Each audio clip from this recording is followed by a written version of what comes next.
the championship.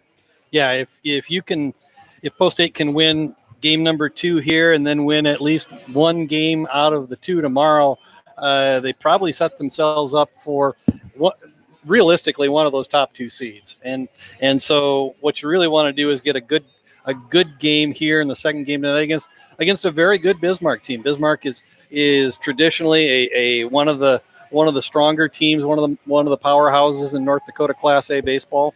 And so this should be a pretty good matchup. Post State, obviously, we've talked about their success over the last week, winning now 8 in a row and 13 of their last 14. 14 of 15. 14 of 15, excuse me. And just really are on a roll right now. And so and they're doing it in a variety of different ways. They've done it with pitching. They've done it with hitting.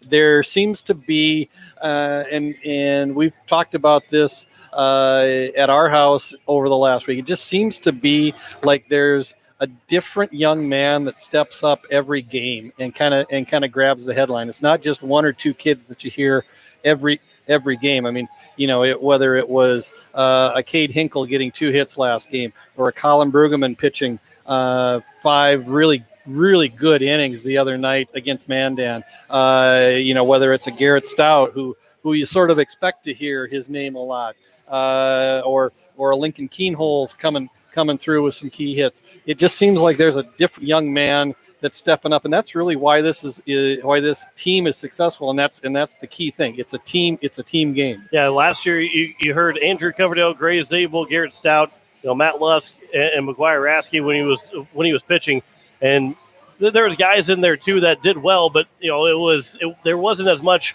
as you said, different names every game. You had Jack Van Camp hit a grand slam and also threw really well. He had his name stamped on both games. Matt Lusk hit a grand slam back on Tuesday. Like you said, Colin Brueggemann, AJ Gayden has put his stamp on a couple of different games.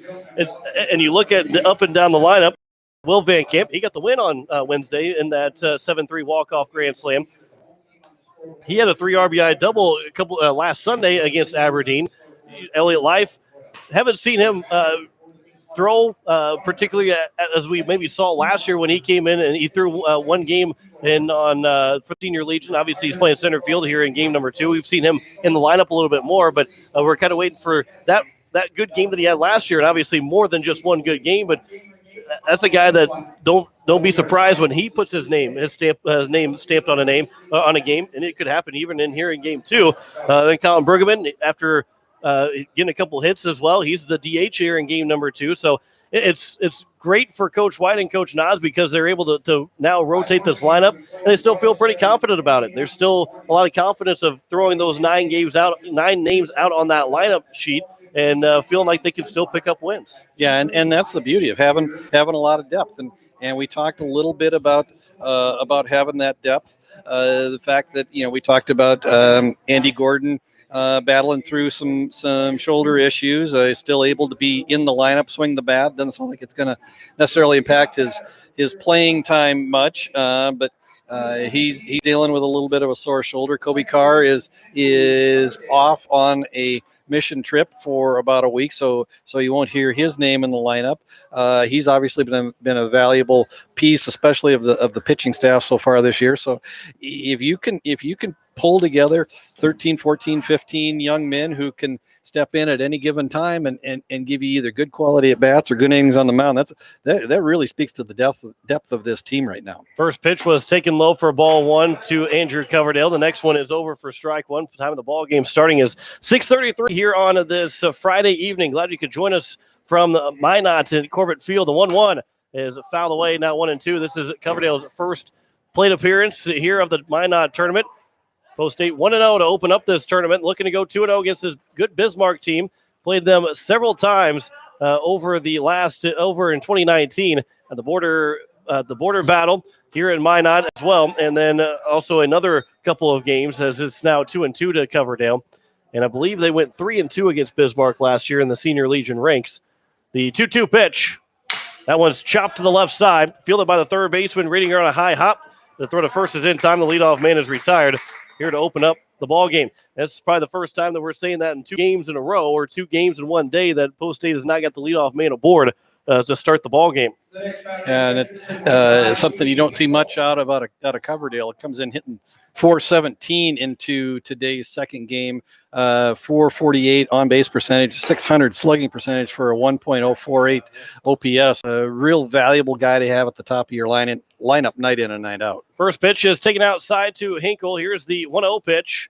That one is at the letters on the outside corner. Now 1-1. Hinkle in game one went 2 for 4. He was stranded at second in his last at bat. Here's the 1-1 pitch to Hinkle. That one's fouled back, and it's now 1-2. Bismarck coming in this weekend at 5-3. They lost their last game. They break down quite a bit of the stats here. They're 1-2 at home, 2-1 on the road. They're 2-0 in neutral site, which this is a neutral site, obviously, as that one's popped out to left, and the left fielder in Ben Patton will wait on it and makes the catch, and there's now 2 down here in the top of the first inning. But they're 2-2 in grass, and they're 3-1 in turf. So they even broke it down by how many times they play in natural grass and how many times they play on turf.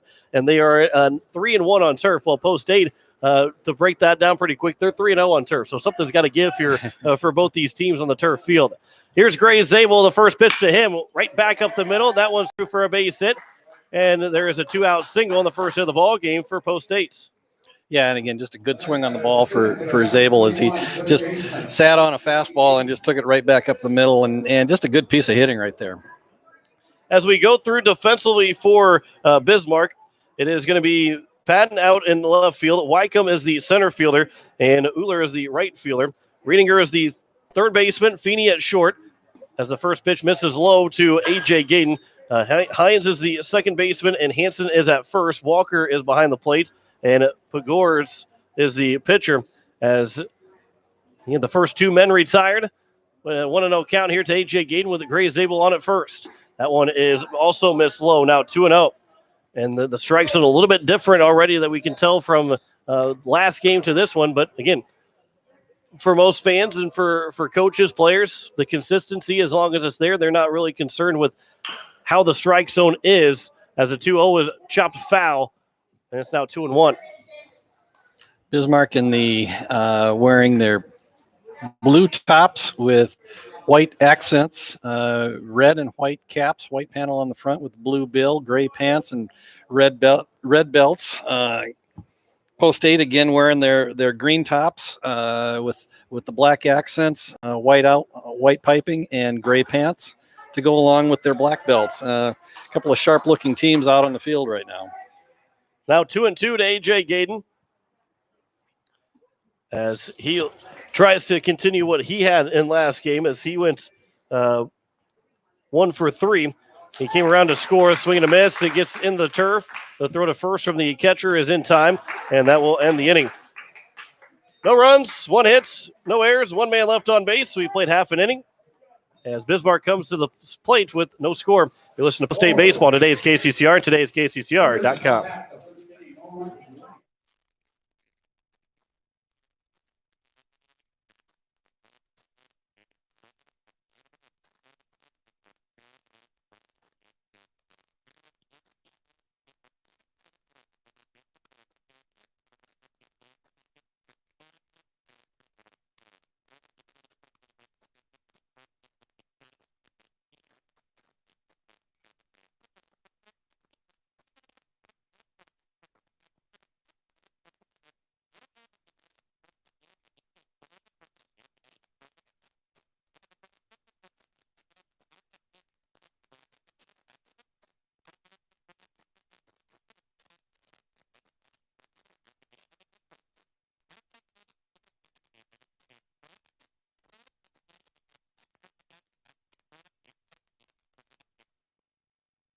As we head to the bottom of the first inning, Garrett Stout is on the mound making a start, and we'll see how far he goes with his pitch count. If you go 4 days from today, which would be Sunday, Monday, Tuesday, and Wednesday, that he would not be available for Watertown if he goes that far enough to where he is has to have a mandatory 4-day rest, but he would be available Thursday against either Mitchell or Sturgis, as we'll see maybe if he stays under that pitch count to only have a 3 days rest for him to be available to throw against Watertown on this coming Wednesday, as those games will be up in Watertown. We got a score update from the tournament out in Gillette, Wyoming. Rapid City Post 320 defeated Mitchell 5-2 earlier today. A little bit of I don't know if that's a surprise so much, but maybe a little bit. I mean, I going into that game, I would have probably on paper put Mitchell as maybe a little bit better team than Rapid City 320, but that's why you play the game. Ben Patton will lead things off for the Bismarck Governors. The first pitch is low for ball one from Garrett Stout. Going to make sure I'm specific with the Bismarck Governors and Pierre Post 8, as the 1-0 is outside now 2-0, because obviously the Pierre Governors look similar in terms of their green for Pierre, but it's the Bismarck Governors against Post 8 who are not the Governors. Now 2-1 to the leadoff hitter Ben Patton. And the other interesting note is the Pierre Bismarck basketball series is back on this winter. We can talk about that in just a little bit. A line shot into left center field for a base hit. The leadoff man is aboard for the Bismarck Governors, and that'll bring in Nick Hines, the second baseman. So that'll be interesting for Pierre and Bismarck to renew that Governor, the capital battle. I make that up. I haven't seen the Pierre and Bismarck play basketball yet, but it'd be kind of a fun name to have. That one's popped up on a bunt attempt, and Hinkle will stand right in the left-handed batter's box, or his right-handed batter's box, to make the catch. And there's a first down here in the bottom of the first inning. Yeah, and the name escapes me, but there's actually a traveling trophy that goes back and forth between Bismarck High and TF Riggs. The winner gets the trophy, and the loser gets a painted buffalo skull, which right now I think the skull is sitting in the TF Riggs library, even though the series has not happened for probably about 15 years or so. As that first pitch is grounded through the hole on the right side, and Connor Hansen is on base, and that'll bring in Cade Feeney, the number 4 hitter, the cleanup hitter, with first and second with one down. It'd be fun to have that rivalry renewed. Chance to hand out a trophy on, I would assume, would be a doubleheader between both the boys and girls basketball teams. Stout from the stretch. Here's the 1-0 pitch, or the first pitch, and it's going to be 1-0, as that is a curveball that misses high, and just a bit high. Just a bit high. Yeah, we'll see how that series. I'm glad to see that series renewed. I think that's just a good thing for both communities to kind of talk back and forth about, and just renew that chatter between the capital North Dakota and the capital of South Dakota. Count is 1-1 to the number 4 hitter, Cade Feeney.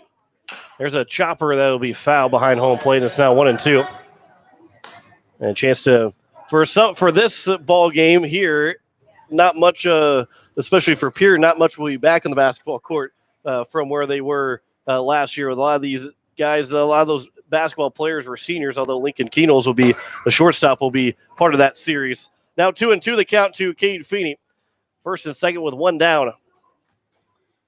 And Benedine, of course, will be a senior and on that as well. If you didn't listen to the first game or didn't catch the first game, that one's poked to the second baseman just over the head of Coverdale and into right field. Fielding it will be Will Van Camp. The throw will be cut off. Holding at third is a Patton, and the bases are now loaded for Skylar Riedinger. Yeah, I'm sure there will be a little bit of back and forth between Bennett and his older brother Bradley, who threw 8 1/3 innings last night for the Mount Vernon Mustangs amateur team as they picked up their second extra innings win of the week over Parkston. Back-to-back games against Parkston on Tuesday and Thursday, won in extra innings both times. First pitch to the number 5 hitter, Riedinger, is taken for strike one. You got that shout out to the Mustangs over there. Yeah, I was getting enough texts. I had to work it in there somehow. And flawlessly worked it in there. Nobody would even notice if I wouldn't have brought it up. Here's the 0-1 pitch. There's a ground ball to Lincoln Keenels at short. He'll throw to second for one. Back to first is not going to be in time. So a man will come in to score on the fielder's choice, and Bismarck will strike first here in the bottom of the first inning. As Feeney is retired at second. There's 2 down, and Riedinger will get an RBI fielder's choice to make it a 1-0 game, as it'll be Crew Walker, the catcher. He will hit the number 6 hitter in the order with 2 down and still a runner in scoring position. First pitch from Stout is high and outside for ball 1. Yeah, and this is a situation where you really just want to limit the damage if you're Garrett Stout and Post 8. I mean, we knew coming into this game that Bismarck was a well-rounded team, and they've shown it so far. It looks like they can really swing the bats, and so if you can get out of this first inning jam with only giving up one run, even though you've given up 3 hits, that'll be a nice accomplishment for Garrett. Maybe give him a little boost going into the rest of the game. Count is 1-1 here to Walker, the catcher. This is their first game of the day. They will play Minot after this to finish out day 1. There's a ground ball to the right side. That one is foul just past the right side of the first base bag, and it's now 1-2. That was nearly a 3-0 game if that one was fair. And again, this is where that 3-man umpire crew comes into play, because normally with a 2-man crew and runners on, that field umpire would be behind second base and would be totally up to the home plate umpire to make that call. But the first base umpire, right on top of the line, had the play right in front of him, made the foul call, and for Post 8, they're able to get out of the inning. Garrett Stout gets a swing and a miss from Crew Walker to end the bottom of the first. 1 run, 3 hits, no errors, 2 men left on base. We head to the top of the second. Bismarck leads Pierre 1-0. You're listening to Post 8 Baseball on today's KCCR and today's KCCR.com.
Top of the second inning as we have a 1-0 lead for Bismarck, as it'll be 5, 6, and 7. River Iverson, Lincoln Keenels, and Will Van Camp.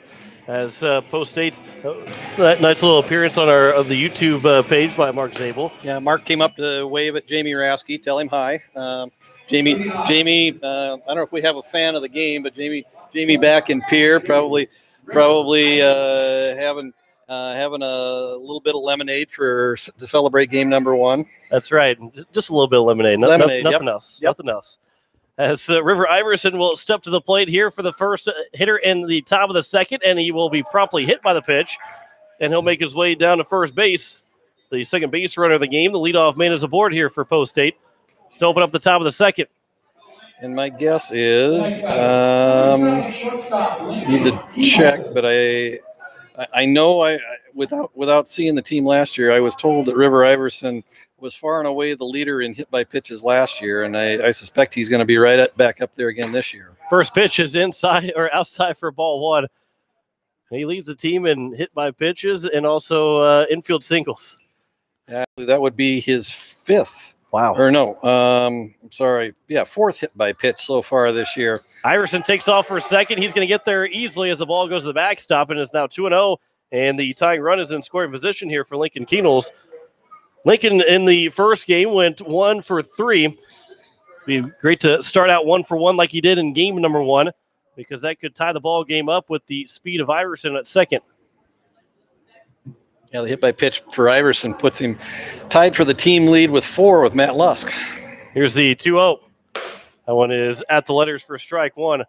And if Coach Steele or any of the football coaches might have been listening, they had on themselves, or baseball coaches, Ryan Kruger, Steve Gray, Dirk Campbell, they all had a little bit of a chuckle there.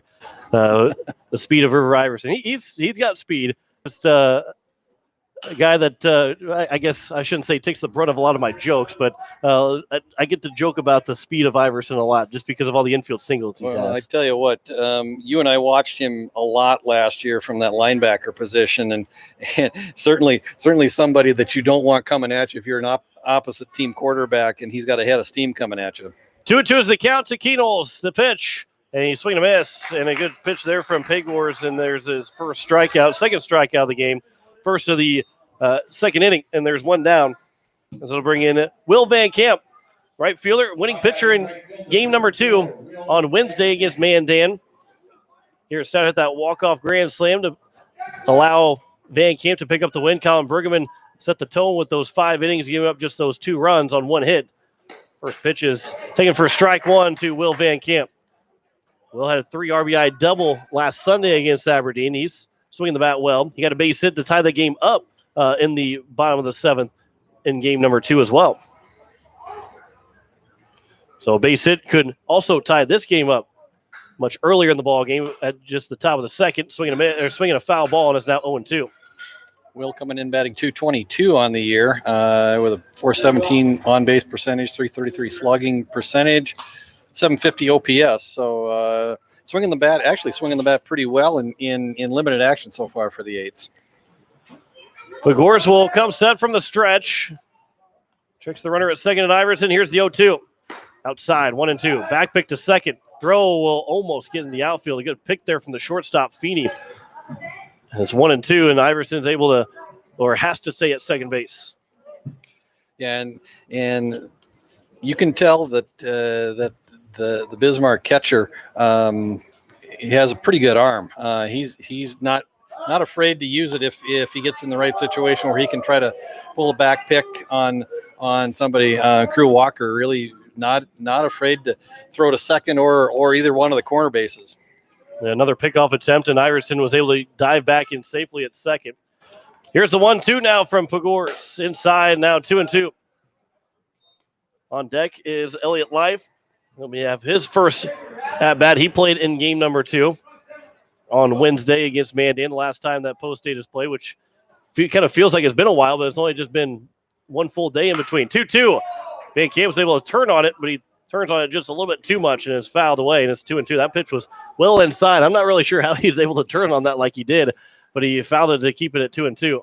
Yeah, I just got an inside pitch and dropped the bat head and just turned on it a little bit too much. And unfortunately for post-state, if that could have dropped in fair, Iverson probably would have scored easily, but pushed it foul, and so we're back to 2-2 with 1 out, and Iverson still standing on second base.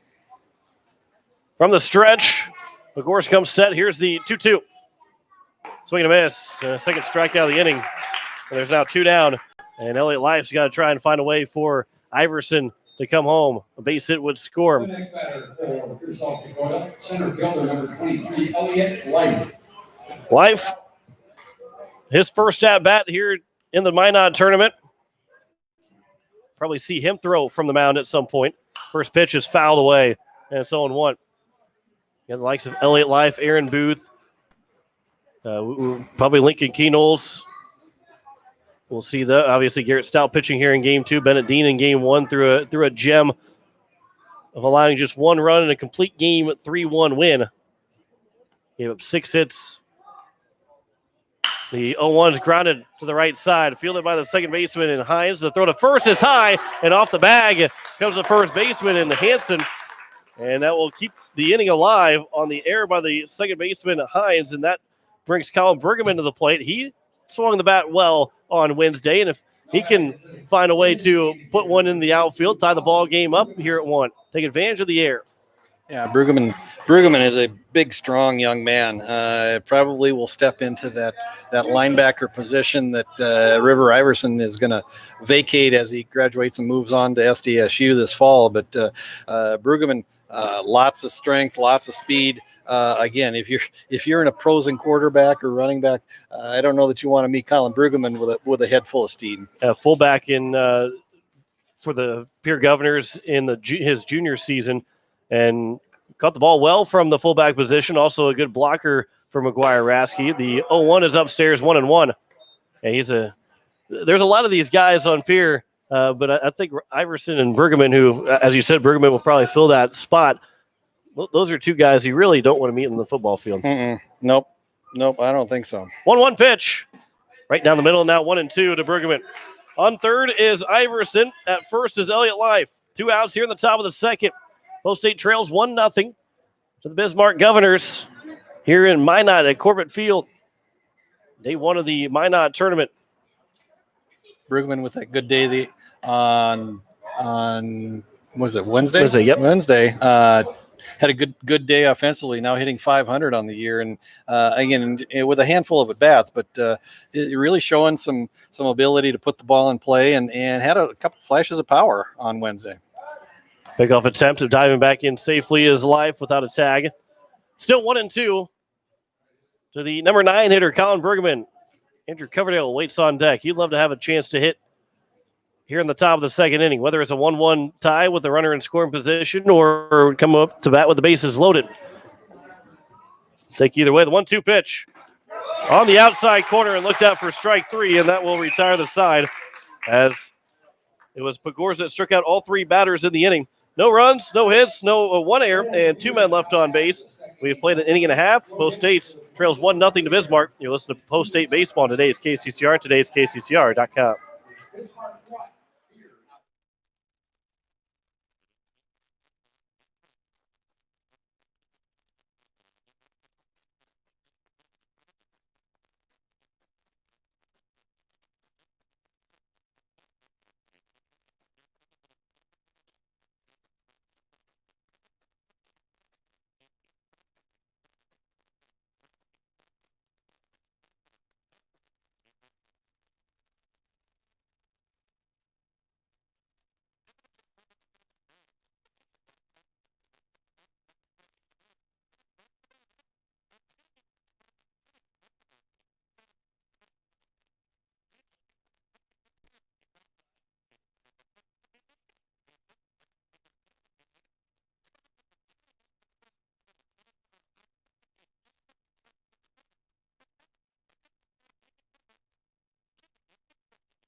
Here in the bottom of the second, Bismarck leads 1-0. Connor Wycombe will lead things off 7, 8, and 9. Wycombe, Jack Johnson, and Jackson Uhler will be the first 3 hitters as they lead 1-0. Leadoff man got on base with a single and Patton. First pitch is a swing and a miss, and it's 0-1. Patton singled and came around to score on the RBI fielder's choice by Reedinger. That's the only run so far as we play here in the bottom of the second. The 0-1 pitch is missed outside, now 1-1. To Connor Wycombe, the center fielder here in game number 1 for Bismarck. The second game here for Pierre on the afternoon going into the evening hour. The 1-1 pitch. That one will miss outside, 2-1. Stout gave up 3 hits in that first inning, but he was able to work around that and only allow 1 run on those 3 hits. 2-1 pitch. Popped up and foul, and it will be out of play. And it's now 2-2. Yeah, we're sitting in the press box here at Corbett Field. We are directly behind home plate and elevated, and I'm just kind of looking at the underneath side of the roof here, and it looks like probably the old press box was probably right above home plate on the roof up here. I mean, it looks like the remnants of the old press box were sitting right above home plate. 3-2 pitch, ground ball to the left side, and Lincoln Keynoles will field on the run. The throw to first is in time, and the leadoff man is retired here in the bottom of the second inning. That would be interesting to have what that would look like to have the old press box and be able to sit up there and look straight down at home plate. Watertown's kind of like that, where they use the old football field or use the football field with the somewhat of a horseshoe shape, and you're sitting right over the top of what home plate would be. And there's not a whole lot of backstop there either. First pitch to the number 8 hitter is Jack Johnson, and it's taken for strike 1. Yeah, but again, just hats off to the city of Minot. This is just a beautiful, beautiful facility. I have been up here a couple of years ago when Post State was playing up here back in 2016, and really look forward to the opportunity to come back again this year. 0-2 pitch, line shot foul down the third base line by the designated hitter Jack Johnson. He's not in no relation to the country singer, no relation to the hockey player. We're also both Jack Johnson. Or the early 1900s heavyweight boxer. Did you? I'll leave that alone. I'll let Bill Van Camp take that one for you. The 1-2 pitch, grounded down the first base line and foul.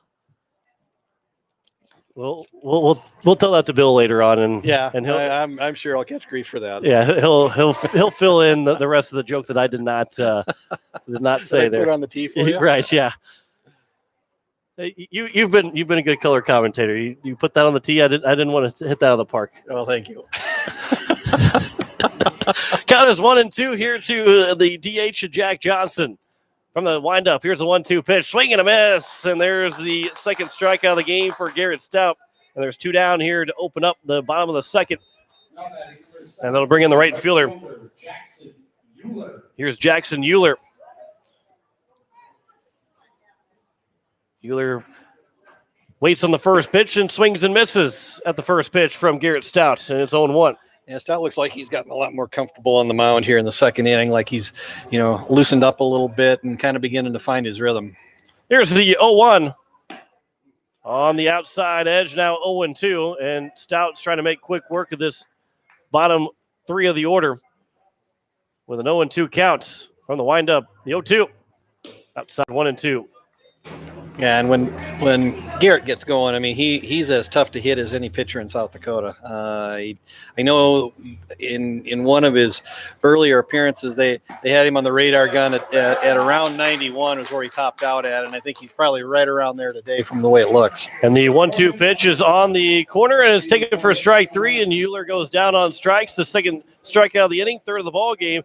No runs, no hits, no errors, no one left on base. We head to the top of the third, and Post State's trailing 1-0. You listen to Post State Baseball on today's KCCR, today's KCCR.com.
Top of the third inning, it is going to be Andrew Coverdale lead things off, as it'll be the top of the order. Coverdale, Hinkle, and Zabel. If anybody gets on base, A.J. Gaden would be the cleanup hitter. And it'll be up to the plate. First pitch to Coverdale. He'll line that one into right field for a base hit. And there's a second hit of the ball game for Post State. And Coverdale is on for the first time.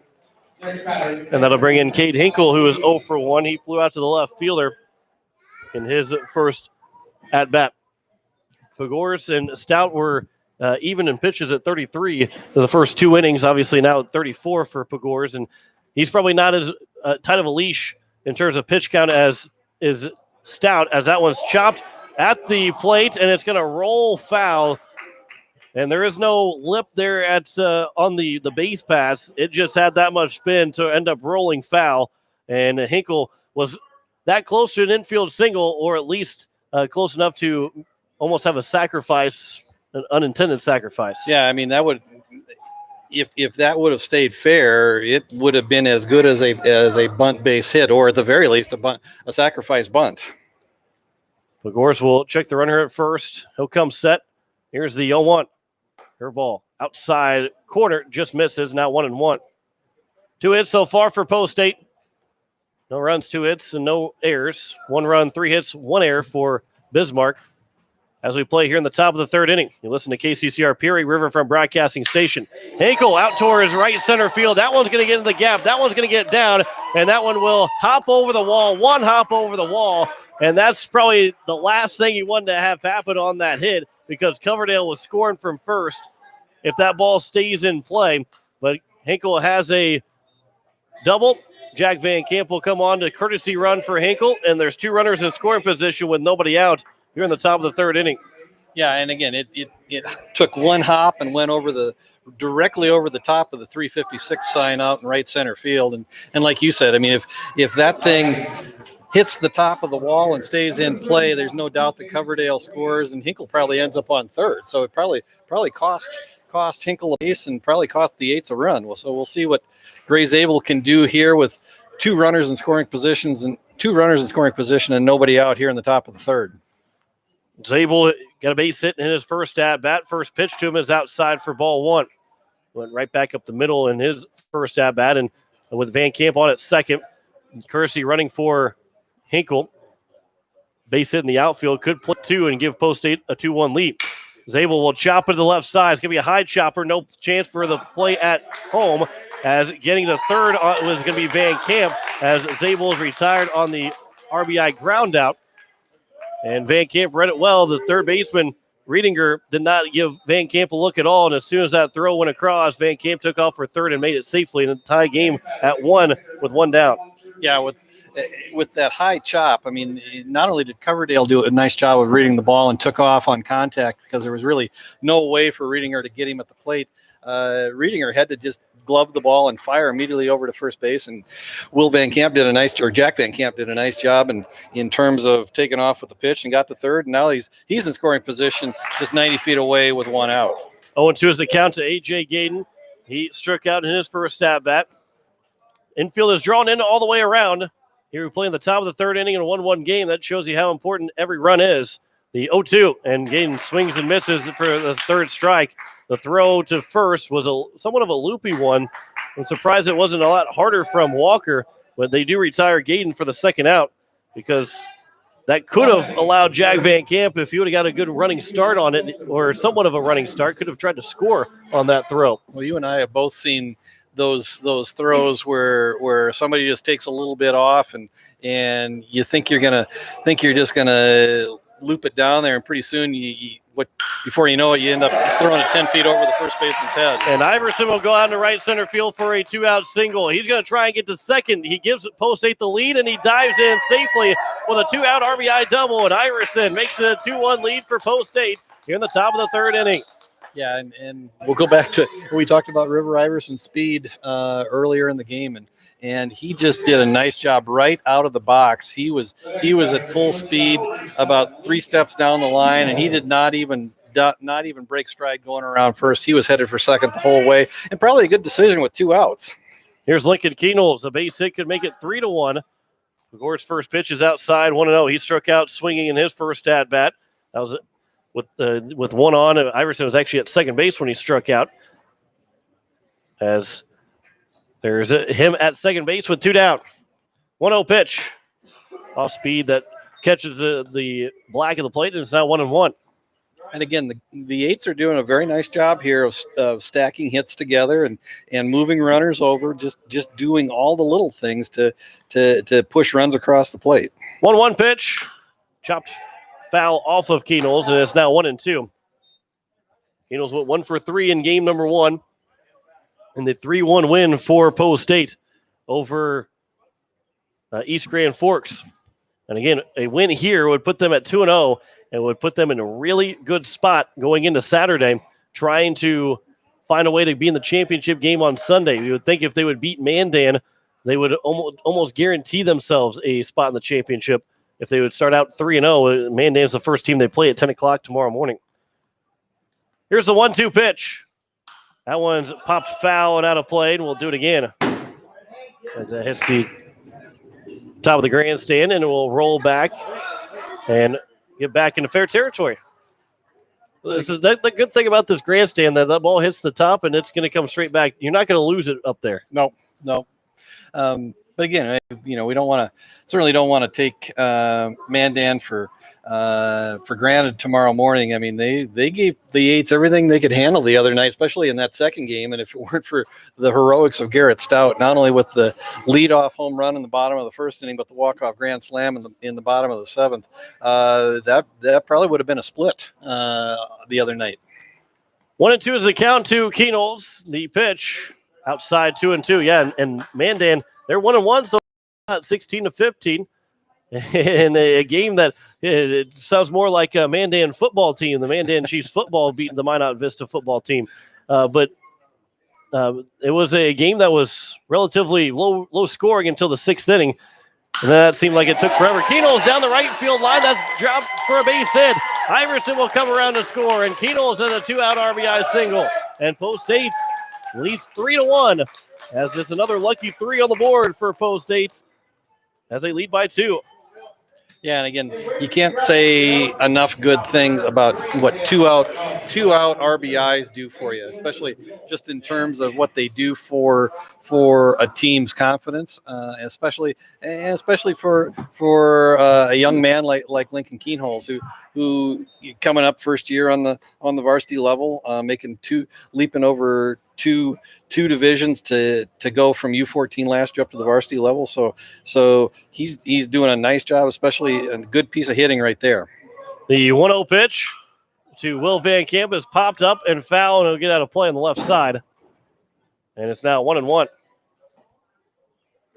Will Van Camp in his first at-bat struck out swinging.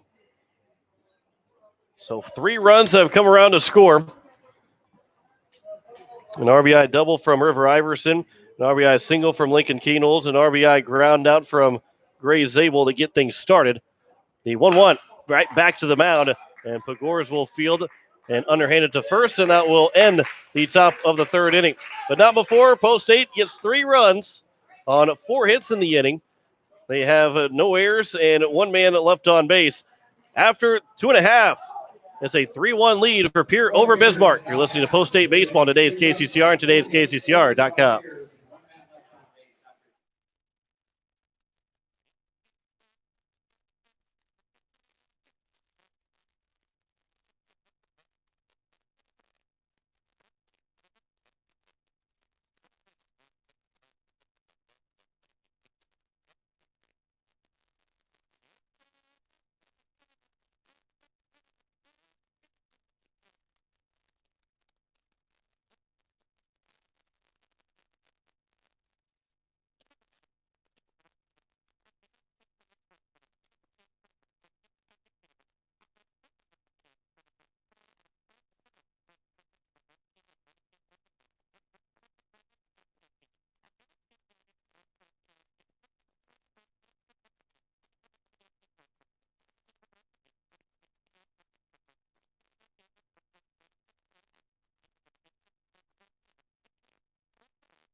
Bottom of the 3rd inning, it is a 3-1 lead for Post State, as it will be the top of the order for Bismarck. Ben Patton, Nick Hines, and Connor Hansen. First pitch taken for strike 1 as Garrett Stout works into his 3rd inning. Will not think that he's going to be around too long in this game, as it's now 1-1. Already Aaron Booth running down with the catcher's mask, as we'll probably see some action in the bullpen. 35, make it 36 pitches now for Stout, as that one's fouled away. And it's now 1-2. Patton led off the bottom of the 1st with a single. He came around to score on the RBI fielder's choice, which gave Bismarck a 1-0 lead. But now Pierre leads 3-1 over the Bismarck Governors. 1-2, swing and a miss. Another strikeout, 3 in a row, dating back to the 2nd inning for Garrett Stout, and his 4th of the ball game. And there's the leadoff man is retired here in the bottom of the 3rd. And I'll bring in Nick Hines, who tried to butt one and get Nick Hines, I should say, trying to butt one over to Patton over to 2nd, end up popping it up. Yeah, I didn't see who went down to the bullpen before Aaron Booth went down there, but I'm just kind of taking a wild guess that maybe it's Jake Mayer. Gray Zabel will field it at first. The race to the bag. Zabel gets Hins out, and then Stout and Zabel start to come together, and there's now 2 down. And a good play from Zabel. Stout was over there to cover, but those are 2 big guys that you don't really want to see them run into each other. You like to see them, well, not necessarily now in baseball, but in the football field, you like to see them run over somebody. Yeah, and Gray spent a lot of time snapping the ball to Garrett Stout over the last couple of years, and so you typically do not see them run into each other, and that would have been one heck of a collision if those two bodies would have mashed up.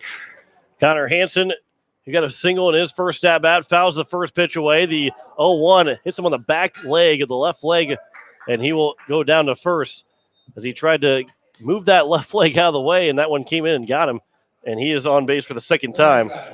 And here's Cade Feeney. Yeah, and I think Hansen's going to take a little bit extra time just to kind of make sure that back is okay. He's just taking a few seconds, couple extra steps, walking a little bit of a circle around behind first base, but gives a signal that he's okay, and the umpire says, let's play ball.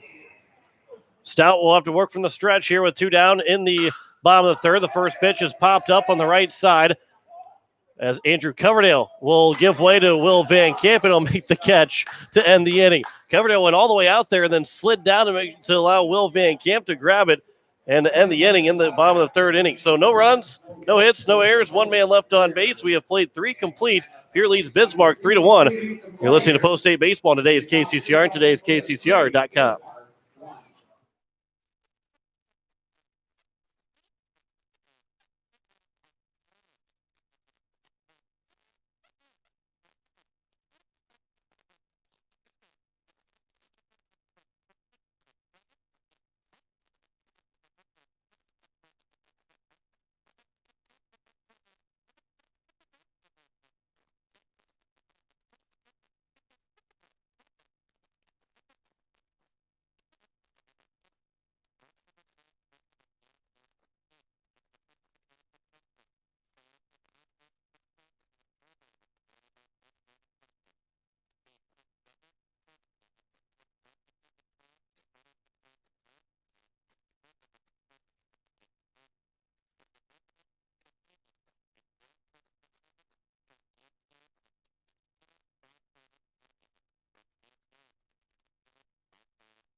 Top of the fourth inning. It is a 3-1 lead for Post States as it will be 8-9-1. Elliott Live, Colin Brueggemann, and Andrew Coverdale to lead things off.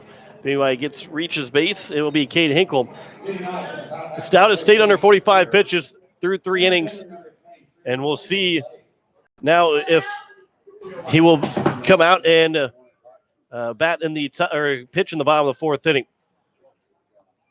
First pitch to Life is outside for ball 1. Life reached on an error in the second inning from the second baseman, Hins. Threw it high to the first baseman, Hansen. Pulled him off the bag. Here's the 1-0 pitch. That one's fouled at the plate and off of Life, and it's now 1-1. Yeah, and again, lots of things to consider, lots of moving parts if you're Coach Brian White, Coach Nathan Nas. I mean, with the pitch count rules being what they are, do you set Garrett Stout after 3 innings? Do you let him go for another inning and maybe let him if he goes over 45, he's not available the rest of the weekend, but maybe he comes back and throws on Wednesday or Thursday. So lots of moving parts and pieces to consider, and thankfully, we talked about it earlier, lots of arms available to Coach White, and we'll see how he plays this the rest of today. Life flies out to the center fielder. Here's Colin Brueggemann, who buckles on the first pitch curveball from Pagors, and it's 0-1 to the DH, Colin Brueggemann. He struck out looking back in the top of the second inning. Here's the 0-1 pitch to Brueggemann. Fouled back, and it's now 0-2. Now, Wednesday is more important than it would be Sunday, although it would be fun to win if you're playing Sunday, fun to win the championship here at the Minot tournament, but Wednesday games, Wednesday and Thursday are more important than that would be on Sunday, with the seed points up for grabs as Brueggemann swings and misses a pitch in the turf, and there's 2 down as the throw is made to first. And he's retired on the strikeout for the second time. And that will bring in Andrew Coverdale, who led off the top of the third with a single, came around to score on the RBI ground out by Gray Zabel, which tied the ball game at 1. And Post State would score 2 more times. They lead here 3-1 in the top of the fourth. First pitch from Pagors to Coverdale. Curveball just misses inside. 3 hits so far for Bismarck, 5 for Pierre, 3-5-0 for Pierre, 1-3-1 for Bismarck. From the windup, here's the 1-0 pitch to the number 1 hitter in the order, Andrew Coverdale. Outside 2-0. Coverdale did not play in game 1. He's actually had 2 straight games off as he did not play in game 2 on Wednesday. And a chance for some of these guys to get some extra rest. The 2-0 pitch is outside now, 3-0.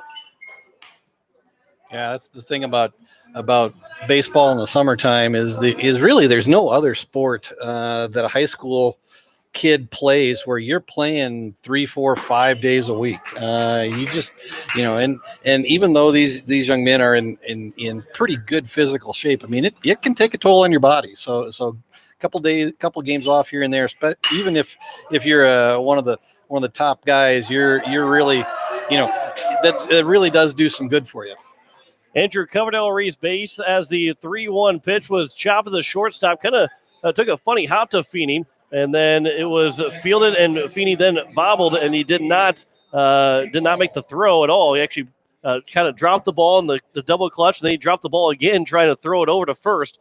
So he is charged with the 2-out error, and that will bring in Cade Hinkle, who had a ground roll double in his last at-bat. First pitch is just above the letters, and it's 1-0. 3-1 is our score here in the top of the 4th inning with 2 down. Pierre leads over Bismarck.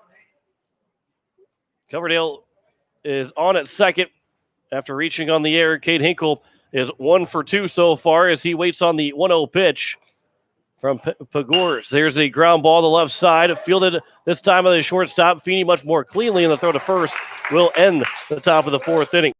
No runs on no hits, 1 error, and 1 man left on base. We played 3.5, and it is a 3-1 lead for Pierre over Bismarck. You're listening to Post-State Baseball on today's KCCR and today's KCCR.com.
It is a 3-1 lead as Jake Mayer is on the mound to start the bottom of the 4th inning as Garrett Stout goes 3 innings, gave up 1 run on 3 hits. He hit 1 man, and he had 4 strikeouts in the ball game as he leaves with a 3-1 lead. He had, after those 3 hits that he gave up in the first 4 batters, 1 man reached on fielder's choice, the other man reached on hit by a pitch. That was all he allowed after those first 3 guys got on base in the 1st inning. And he has a 3-1 lead as he looks to pick up the win on the mound. But Jake Mayer on to try and keep it a 3-1 game, at least through the 4th inning, as it'll be 5, 6, and 7. Riedinger, Walker, and Wycombe. All 3 guys are 0 for 1 so far. Mayer comes in 2-0 on the year over 11 innings. He was the winning pitcher on June 16th against Rapid City 320, and then 5 days later he was the winning pitcher up in Aberdeen on Sunday the 21st. 11 innings pitched in a minuscule .636 ERA and a 1.182 WHIP. So good couple of good outings so far for Jake Mayer. Looking forward to seeing what he can do here to hopefully close out this game today. Count is 1-1 to the leadoff hitter Riedinger as the 1-1 is missed inside. Now 2-1. Riedinger, he grounded into the fielder's choice. It was an RBI fielder's choice, which made it 1-0 for Bismarck in the bottom of the 1st inning. The 2-1 pitch, that one's popped up, and it'll be out of play.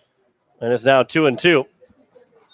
As Riedinger, Walker, and Wycombe, the first 3 hitters here in the 4th inning. Yeah, Jake Mayer has thrown the ball really well to start this season.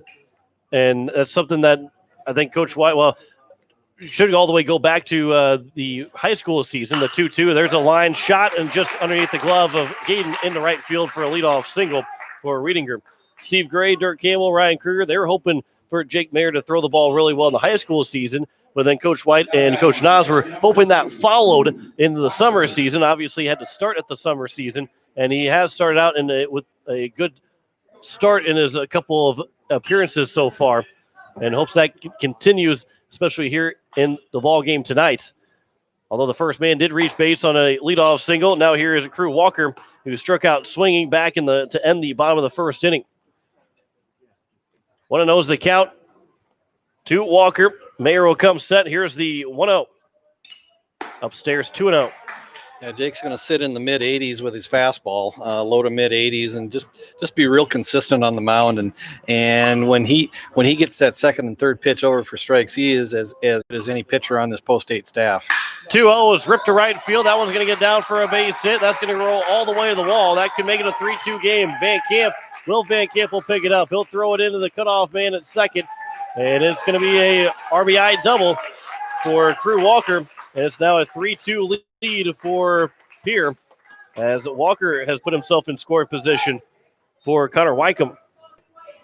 Yeah, just fastball on the inner half of the plate, and Walker just dropped his bat head and just ripped it down the right field line, and because of the line drive that Reedinger was able to get a good read on the ball, and he was off and running as soon as the contact was made and scored easily on the play. Schulte will courtesy run for the catcher Walker. Wycombe grounded to the shortstop Keenels in his first at bat. Here's the first pitch, trying to bunt the ball down to the third base side. Mayer will field. The throw to first is going to be in time, and he does get that tying run over 90 feet and 90 feet away from tying the ball game up on the sacrifice bunt, as Walker is now at third, or excuse me, Schulte, who's running for Walker, is at third.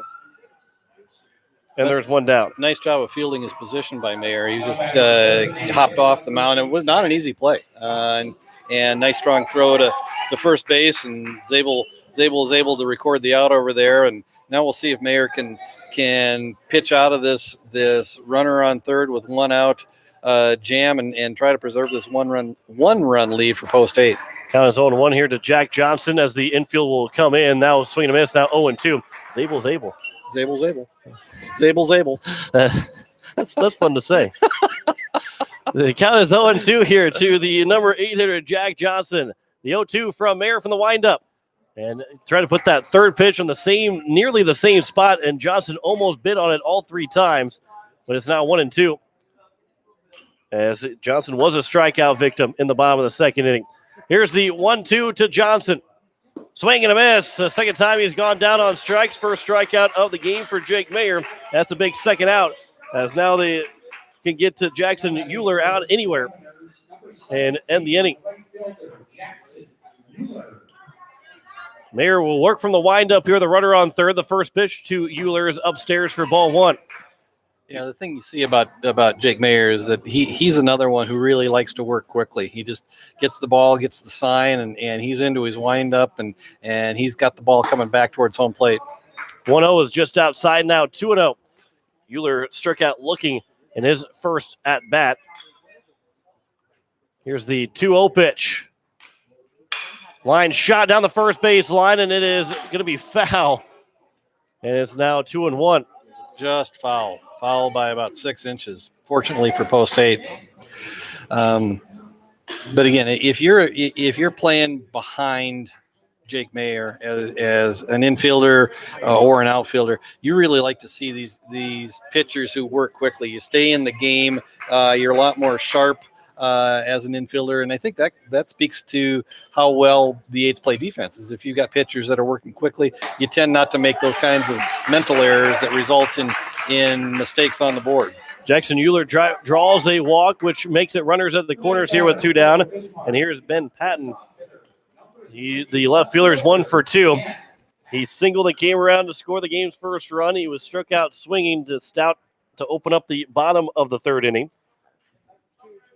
2 down, runners at the corners. 3-2. Pierre leads Bismarck by 1 here in the bottom of the fourth inning. Mayer will come set from the stretch. Here's the first pitch. It's way upstairs. And Patton will take it for ball 1. For Post State in the top of the 5th inning, it'll be 3, 4, and 5. Zabel, Gaden, and Iverson. Mayer's trying to keep it a 3-2 game right here. The 1-0 pitch.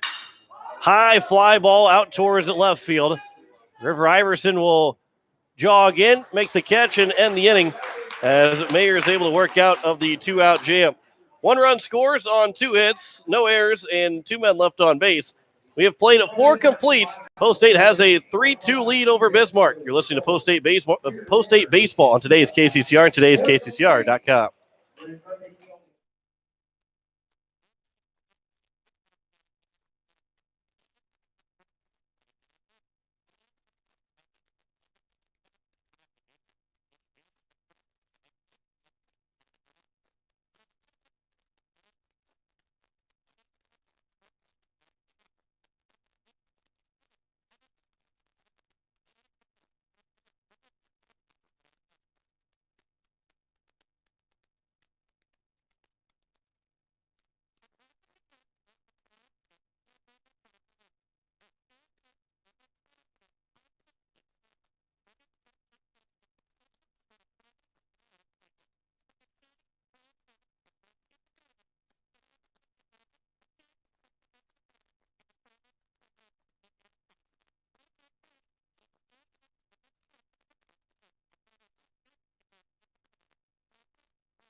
Gray Zabel will lead things off here at the top of the 5th inning. It'll be Zabel, Gaden, and River Iverson. If anybody is aboard, it'll be back to Lincoln Keenholz. 3, 4, 5 to open up the 5th inning. First pitch to Zabel is lined foul and out of play. See if Zabel's able today. Wasn't expecting that one. I wasn't ready for it. His count is 0-1. Just like Duck Savage in the last game. Got told that Bradley texted you and said he didn't really want to listen to us say Duck Savage for 4 hours. The 0-1 pitch is now 1-1, so I was able to throw that in there twice in game 2, and you're not even playing. That's pretty good to work him in, even though he's not even on the field. That's right. The count is 1-1. As Pagors will deliver the 1-1. That one misses low, 2-1, which reminds me of my high school baseball coach, Paul Sander. He was the mayor of Jackson, which was a crosstown rival to Cape. But he knew someone who was doing the radio for the Jackson football team, as the count is now 2-2 as Zabel fouls it away. The guy that was calling the games, he goes, "How many tackles do you want tonight?" And obviously he was the mayor at the time, or maybe he might have been the mayor, but he was obviously out of high school. And he said, "What do you mean? Well, I'll give you a couple tackles tonight if you want to." And he just kind of laughed it off. 2-2 is just outside now, 3-2. Well, as he's listening to the game on Friday night, there's a big, not even a big scrum, just a tackles made. Go Paul Sander on the tackle, and he just starts laughing. But you're on the radio. Nobody knows. If you know everybody on the roster, maybe you know. As the 3-2 is grounded to Feeney, the throw is going to be offline, and it will allow Zabel to reach base safely as he got all the way to the fence over there by first base, and the leadoff man is aboard here to open up the top of the 5th inning. And we'll see what the official scoring is here. It'll be a leadoff error charged to the shortstop Feeney, his second of the game, as A.J. Gaden will step to the plate. So I guess I think too many people will know, especially if you're not doing a game with me, but if I say Greg Dean made the tackle, I think too many people are going to know in Pierre that I am lying about that one. First pitch to Gaden is ripped into left field for a base hit, and the first 2 men are aboard. Gets away from the left fielder, and rounding second and heading to third is able to throw into second is high, and Gaden is on at second. It's a single and an error. The 4th error of the ball game now for Bismarck, and Post State has a prime chance to take advantage of that and increase their 3-2 lead. Take advantage of 2 errors already in the inning by Bismarck. Yeah, and this is a big opportunity for Pierre Post State to put a little margin between them and Bismarck. I mean, after Bismarck closes it up to a 1-run game in the bottom of the 4th, now with 2 runners in scoring position in the top of the 5th. Iverson will chop it at the plate. No play anywhere. Iverson's going to reach with another hit field single. I don't know if we can go a full game or if it's a full day without River Iverson getting an infield single. That's if there was a metric stat on that, he'd be one of the best in the country with infield singles. Infield singles and hit by pitches. And That's right. That goes back to the old Moneyball line of do we care? No. What does he do? He gets on base. That's right. And he has made the bases loaded with nobody out for Lincoln Keenels. They are in at the corners, back in the middle. The first pitch to Keenels. The swing and a miss is going to get to the backstop. Zabel is going to come in to score. It's now a 4-2 lead, as that will push Iverson and Gaden to second and third with still nobody out. And the first unearned run of the inning comes in to score. And again, just gives the eights a little bit of breathing room as you push the margin to 4-2, and you still have runners on second and third in scoring position. So with Iverson speed at second base, if Keenholz can deliver a hit, you probably get 2 more runs. There's a ground ball to the second baseman, coming home with it as the infield is drawn in, and the throw is in time as Walker puts the tag on Gaden. And there's now one down with runners at the corners. Yeah, and that's just a contact play that where with the infield in, Gaden's off on contact, and what you really are hoping to do is to force the infielder to maybe look up and take his eye off the ball, and you hope that maybe the ball squirts through or that the throw is offline. And unfortunately for Post State, the second baseman did a nice job in terms of both gloving the ball and making the throw home, and fortunately for Post State, they still have runners at the corners with 1 out. Still a threat going here in the top of the 5th. First pitch to Will Van Camp is outside for ball 1. He's 0 for 2. He struck out and also grounded back to the pitcher. On first is Lincoln Keenels. Iverson on at third. And playing even at the corners and back in the middle, trying to get a double play ball to get him out of this inning with limited damage. Keenels is off the pitch. Swing and a miss by Van Camp. Now it's 0-2, and Keenels will steal second. And it's second and third now once again with 1 down, and the infield will again come in. It's 1-1 to Van Camp. Begor is pushing up towards 80 pitches now here in the top of the 5th. There's action in the left field bullpen for Bismarck as well. Here's the 1-1 pitch to Van Camp. Curveball just misses, and it's now 2-1.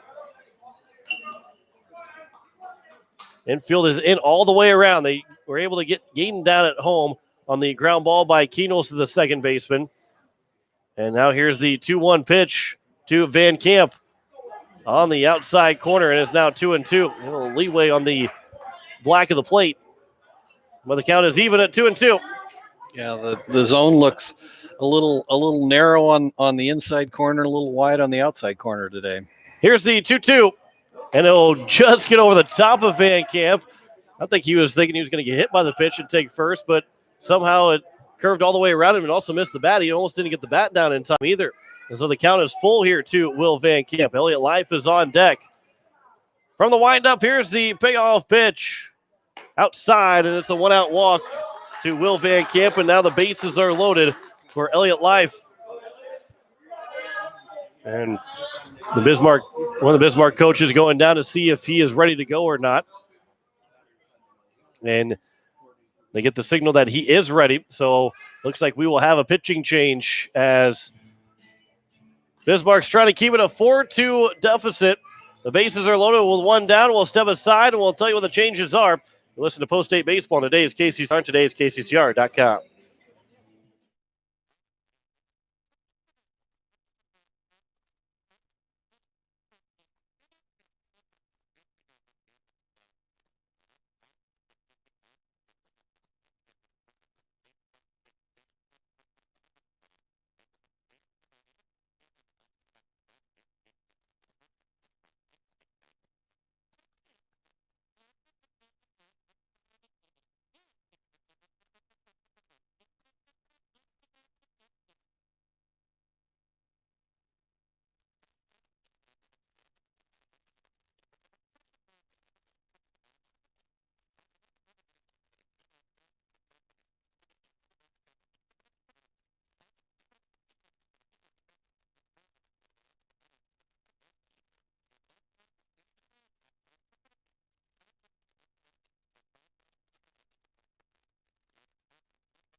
Colton Schulte will come into the game to pitch with one down in the top of the 5th inning with the bases loaded. And Elliott Life will be the first man to greet him as Isaac Pagors goes forward to third. He's responsible for 3 guys out on the bases right now. He had to work around 4 different errors to the 4th and 3rd inning that he threw. He gave up 7 hits to Post State, and a tough outing for him, especially when you see a 4 spot in the air column, Greg. Yeah, and that's tough because in reality that becomes a whole extra inning. I mean, that's an extra inning plus of batters if you're giving away 4 extra outs, and you know, you put extra pressure on your pitcher, you put extra pressure on your defense, and so if Post State can take advantage, and again, they're doing a nice job of situational hitting and timely hitting, 2-out hitting. I mean, we've already seen a couple of 2-out RBIs, and we'll see if Elliott Life can come through with the bases loaded and 1 out. And really what you're looking for here, especially from Life as a left-handed batter, is if he can put the ball on the right side of the infield, fly ball, base hit would be ideal, but just something in play either on the right side that would score Iverson from third base. Schulte misses on the first pitch to Life, and it's 1-0. Life is 0 for 2. He reached on an error in the 2nd inning, and also he flew out to the center fielder in the 4th. The 1-0 pitch will scoot away. Coming home is Iverson. The throw, he's not going to even slide, and he's going to score and make it a 5-2 lead. And both runners move up as it's now a 5-2 lead with runners at 2nd and 3rd for Post State. Yeah, and that was again, we got to see Iverson's speed coming down the line from third base, and he scored standing up, and actually there was almost a collision at home plate between Iverson and the pitcher Schulte. Now 3-0 to Elliott Life. On deck is Colin Bergman. There is a base open. The infield is drawn in all the way around. This will most certainly be a take from Elliott Life. The 3-0 pitch from Schulte is over for strike 1. And still a good hitter's count here for Life to drive one in the outfield to bring in that 3rd run of the inning. Post State leads 5-2 here in the top of the 5th inning with 1 down. The 3-1 pitch. That one will miss, and it's a 1-out walk, and the bases are loaded yet again. And here's the number 9 hitter in Colin Bergman. Bergman is 0 for 2 with 2 strikeouts. And like you said, Greg, get one in the outfield. And there's a good hole on the left side of the infield if you can put one through there and maybe plate 2 runs. Here's the first pitch to Bergman. That one misses for ball 1. Yeah, and Bergman's certainly strong enough to get something, to muscle up and get something over the infield and put one, at least a fly ball into the outfield. And again, I mean, all you need is a ground ball on the right side. And that with the infield is now playing in at the corners, but they're back at double play depth at 2nd and short. So something on the right side should play to run for the 8s. 2-0 pitch. There's a curveball that gets over for strike 1. Now 2-1 first off speed that we've seen from Schulte, but he has missed on 6 of his first 7 pitches, so why not go for that off speed to try and get the feel of the strike zone. Here's the 2-1 now to Bergman. That one will miss inside. Now it's 3-1, and Schulte's in danger of walking in a run, which would give Post State a 4-run cushion, and their second 3-run inning, their third 3-run inning of the day. Going back to the game number 1, 3-1 is swung on and missed, and the count is now full, and the throw back from the catcher Walker. Good play there by Schulte, looking like an infielder, making sure that didn't get behind him. With Lincoln Keno's at third, Will Van Camp at second, and Elliott Life at first. Here's the payoff pitch to Bergman. Swing and a miss. And Bergman is down on strikes for the 3rd time. And there's now 2 down, and it's up to Andrew Coverdale to try and score a couple more runs here with 2 outs to the top of the 5th. And if you're Post State in a 2-out situation, there's probably 2 guys you want at the plate right now. Garrett Stout would be one. Andrew Coverdale would be the other one. First pitch to Coverdale is taken for strike 1 on the inside corner. Coverdale is 1 for 3. He's been on base twice. He grounded out to lead off the ball game. He had a base hit, came around to score, and he reached on an error back in the 4th inning. Here's the 0-1 pitch. That one will miss low. Now 1-1. Coverdale and Stout both leading the team in hitting right now. Stout hitting coming into this game at 467. Coverdale not far behind at 417. Here's the 1-1 pitch. Flown out towards right field. It's going to be going to foul territory, and it's going to drop foul. So the count is now 1-2 as that had the second baseman and Hins, the first baseman Hansen, and Euler, the right fielder, all coming together, but dropped right in the middle of all three of them as it was now 1-2 to Coverdale. And if you've watched Coverdale over the first month of the season, he just consistently puts good swings on the ball. I mean, everything is. It seems like just about every time the ball is hit hard. It's not necessarily a hit every time, but everything is hit hard. It's on a line, and so this is really a good opportunity for Post 8. Coverdale will golf it into left center field for a base hit. 2 runs are going to score as getting to third base is Elliott Life. A 2-out, 2 RBI single for Andrew Coverdale. And the lead is up to 5, 7-2, as that 2-strike approach from Coverdale somehow was able to golf it into left center field for that 2-out hit. Yeah, and just a really good piece of hitting. He just shortened up the swing and just tried to make contact and really got a nice inside pitch to hit. Just dropped the bat head and just was able to loop it up over the shortstop. And with 2 out, the runners are going on contact, and the 8s get a couple more runs. 7-2 is the score. Here's the first pitch to Cade Hinkle is up high for ball 1.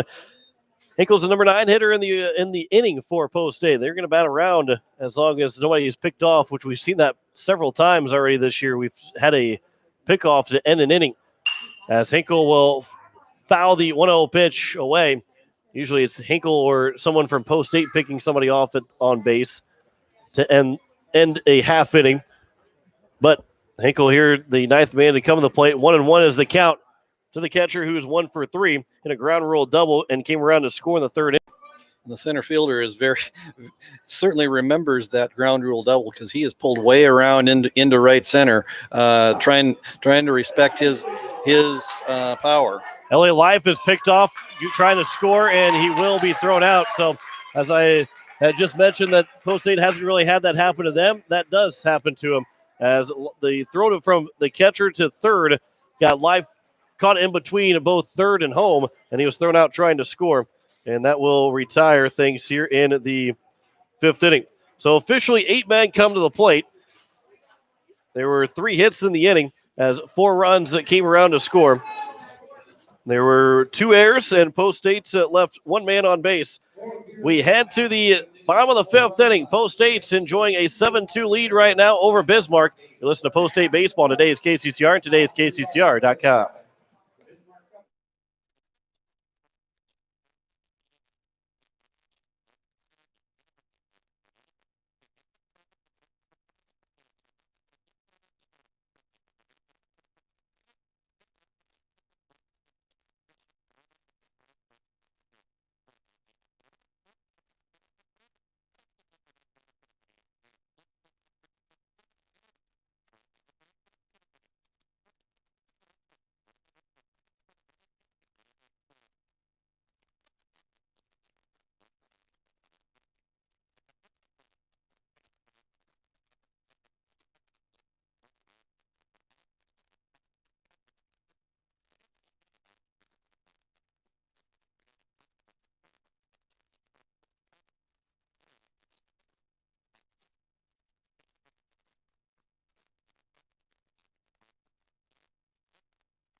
Post 8 leads at 7-2 going into the bottom of the 5th inning.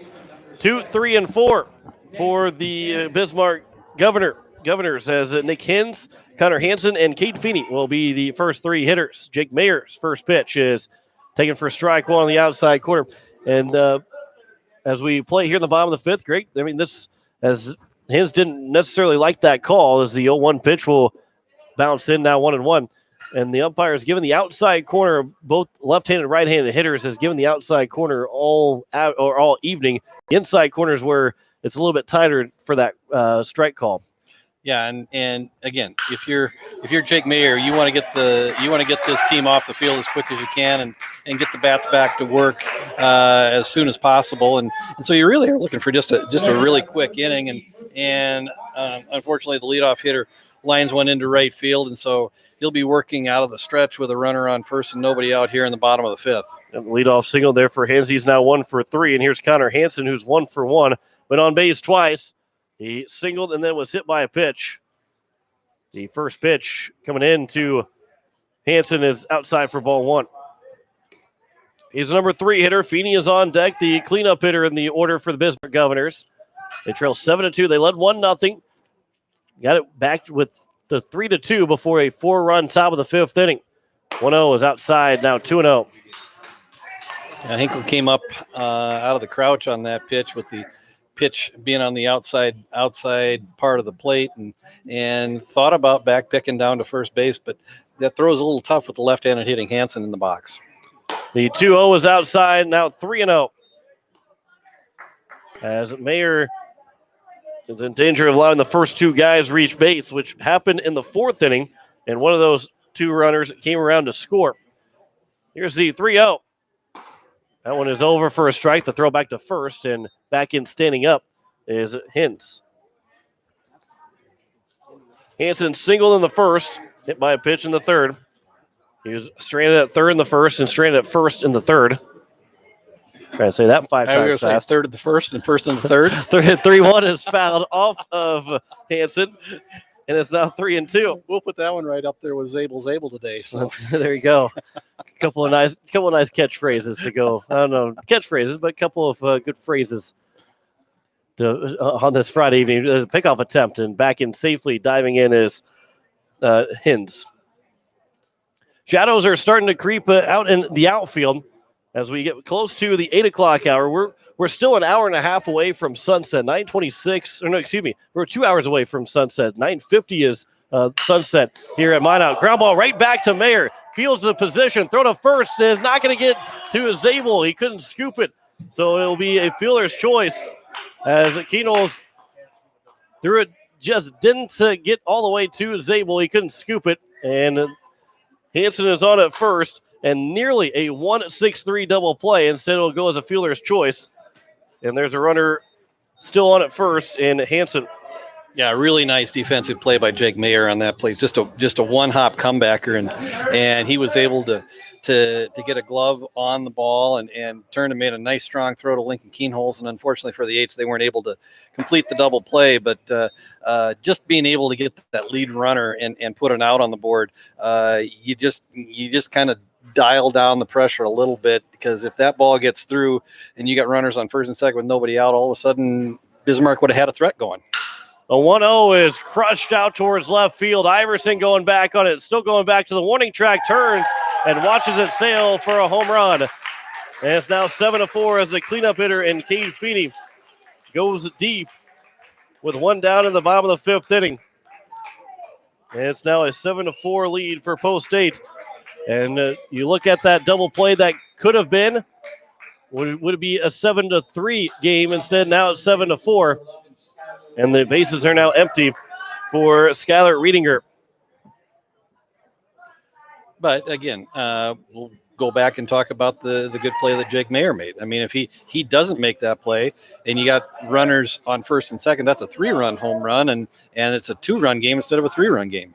First pitch, swinging and out towards left field again. Iverson will glide over, though, to make the catch. And there's now 2 down. So a good comeback pitch, although a little bit of maybe the Pierre fans were holding their breath as that one went out towards left field from Riedinger. Now here's Crew Walker. Walker had an RBI double in his last at-bat, which made it 3-2. It's now 7-4 as we play in the bottom of the 4th inning. The first pitch to Walker. He swings at the first pitch and lines that one into right field. He's now 2 for 3. Now going back to the Feeney home run, he was actually the North Dakota Baseball Player of the Year in 2018-2019, Gatorade Baseball Player of the Year in 2018-2019. So quality baseball player actually on the roster at North Dakota State. As Connor Wycombe will come to the plate, he is 0 for 1. He grounded out to the shortstop and Keenels in his first at-bat, hit a sac bunt back to the pitcher and Mayer in the bottom of the 4th inning. He hits here with 2 down in the bottom of the 5th. First pitch is outside for ball 1. Well, what we'd love to see and what we've been seeing all year is the quality and the talent level that Pierre has been playing against. A lot of D1 caliber players. The 1-0 is inside now, 2-0. And that's what makes this season so much fun. Obviously making the chance that we have a season so much fun right now, but the quality and the high quality of players that we've been watching for not just Pierre, but for every team that we play against is a lot of fun to see where these guys are all going to school. Yeah, I don't think I remember a year where there's been so many D1 baseball players, both on the roster for Pierre as well as the other teams that they have played this year. I mean, we have already seen probably half a dozen or more D1 commit arms in the first month of the season.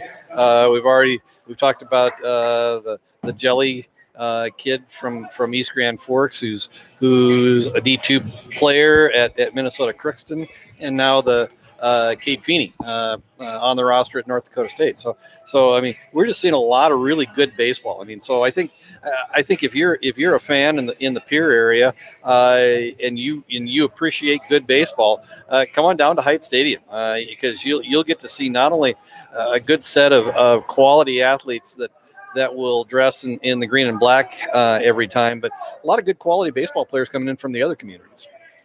Mayro comes set after the 4-pitch walk. The first pitch to Jack Johnson is taken for strike one. He's 0 for 2 with 2 strikeouts so far. We're going to give him the hat trick and end this bottom of the 5th inning. Tying run is at the plate here with 2 down. The 0-1 is flown out to center field. Coming in on it is Elliott Life. He's not going to get there. It goes off the glove, and a run's going to come in to score on the diving attempt by Life. And it's an RBI single for Jack Johnson, and it's now 7-5. And the tying run has got on base here in the bottom of the 5th inning. Yep, just a good effort from Life. I mean, he came within inches of making a dive and coming up with that ball out in short center field, and with 2 outs, the runners are off on contact, and again, Bismarck's got something going here in the bottom of the 5th with 2 outs and runners on first and second. First pitch, as the back picked attempt was high, but Zabel was able to make the catch. Euler is 0 for 1. He's got a 1-0 count right now. 0 for 1 with a strikeout that he watched go by, and he drew a walk in the 4th inning. The big spot here at 2 down in the bottom of the 5th. Now 2-0. No action in the right field bullpen for Pierre. Left field bullpen for Bismarck is quiet as well, as Colton Schulte is the man on the mound. He's the second pitcher. Jake Mayer, the second pitcher here for Pierre in this ball game. There's a fly ball down the right field line, but it's going to get out of play, and it's now 2-1. Yeah, and again, you're trying to manage arms. You're trying to manage expectations in terms of where are you going to be at both tomorrow and potentially on Sunday. So we'll see what Jake Mayer can do to finish out this game. I mean, if you're Coach Brian White, you really are kind of putting the game on his shoulders and saying this one's yours. I mean, you dig yourself out of a little adversity here in the bottom of the 5th inning, get the number 9 hitter and get the 8s back to the bat. Here's a 2-2 pitch. Outside now 3-2, and both those runners at first and second will get a head start. And with Jackson Euler, number 9 here at the plate, a base hit in the gap could tie the ball game up. Here's the 3-2 pitch from Mayer. Fouled back, and we'll do it again at 3-2. Post State, as we near the 8 o'clock hour, they will play at 10 o'clock tomorrow morning. Right back here at Corbett Field in Minot. As they'll take on Mandan at 10. At 2:30, they'll face the Minot Vistas. Here's a 3-2 pitch again upstairs. And it's back-to-back. Excuse me, the second walk of the inning allowed. But the fourth man to reach base with 2 outs in the inning. And the bases are loaded for Ben Patton, the number 9 hitter in the inning, but the number 1 hitter in the order. Here's Ben Patton, who's 1 for 3. Bases are loaded. Mayer's going to work from the windup. Here's the first pitch to Patton. Upstairs for ball 1. The tying run is at second. The go-ahead run is at first here in the bottom of the 5th inning. Here's the 1-0 pitch from Mayer to Patton. Upstairs now 2-0. And Mayer's got to find the zone. As it's a 2-run lead here for Post State, 7-5 in the bottom of the fifth inning. The 2-0. Now 3-0. Yeah, funny how baseball can kind of turn on a dime after the top of the fifth, and the Eights looked like they had this game in hand with a 5-run lead. Bismarck responds with at least 3 here in the bottom of the fifth. Make it 4 here in the bottom of the fifth, as it's now a 7-6 ball game. Another 4-pitch walk, and if the bases remain loaded, and the 10th man of the inning, and Nick Hins will come back to the plate. And Coach White will make his way out to talk with his pitcher and Jake Mayer. Hins led off the bottom of the fifth inning with a base hit. He was retired on the almost double play turn from Mayer to Keenels to Zabel, but they did not get the Hansen out at first. And you look at that, and you go to Riedinger, who flew out to left field. They would have given up just 1 run in this inning. Yeah, and again, you just never know how important, and that won't show up as an error on the scoreboard because you recorded an out on the play. But it's just those little things. It's just those little things that can limit innings, can limit big innings, and get you out of innings that potentially could cause you problems. Runner's going to try and score. Now he's going to go back to third as the ball got away from Hinkle. Didn't get far enough away. And the runner at third and Jack Johnson, boy, that was very dangerous because Hinkle grabbed that ball before he was halfway home, and he wisely turned around and went back to third instead of trying to force home that tying run and potentially ending the inning. Here's the 1-0 pitch. There's one is over for strike one. That one's somewhat of a gift there for Jake Mayer. That one looked like it could have been a little bit high and outside, but he'll get the call, and it's now 1-1. And see if he can build off of that pitch. The 1-1 pitch. That one is on the inside edge, and now it's 1-2.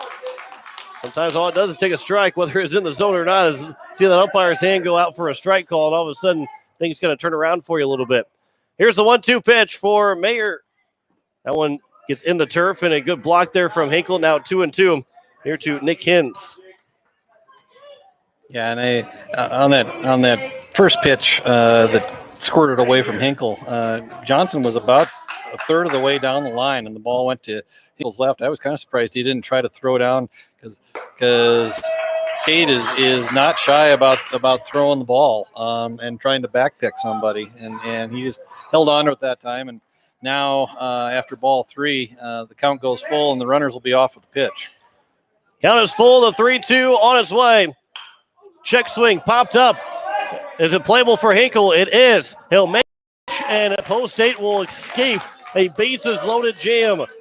And to end the bottom of the fifth inning was still a 7-6 lead.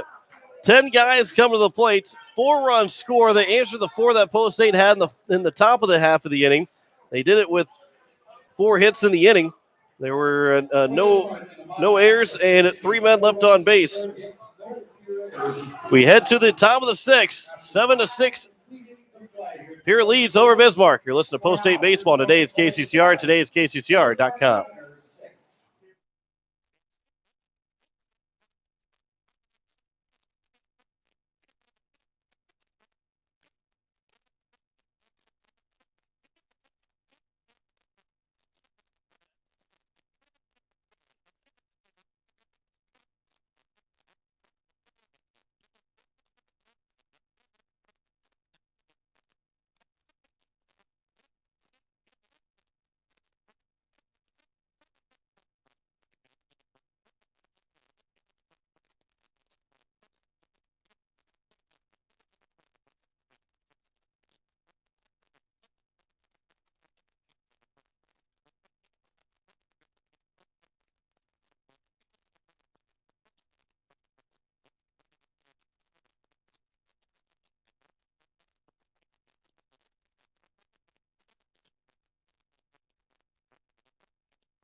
Cade Hinkle will lead things off here in the top of the 6th inning, as he was the man that was at the plate whenever Elliott Life was thrown out, as he got picked off between third and home. The first pitch misses low to Hinkle. He's 1 for 3 in this second game, as he had a ground rule double, which opened up a 3-run inning. That one comes in and hits him. So Hinkle is on for the second time, and this one will kick off the top of the 6th inning.